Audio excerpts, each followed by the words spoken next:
Success হয়েছে, success হয়ে গেছে।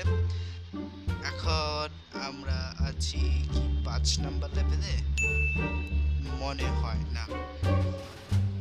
আচ্ছা, দরজা দিয়ে যাব। হায় হায়, এখানে মাইন পাতা ছিল, এটা ফেল হয়েছে। তাহলে আমাকে কি করতে হবে?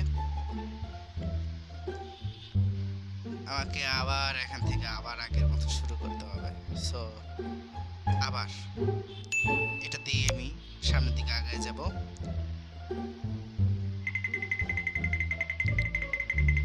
পুলিশ যেতে না দেখি। এই, এটা সাকসেস হয়েছে। দেন এবার আমাকে জেলখানার গেট থেকে বের হতে হবে। এখন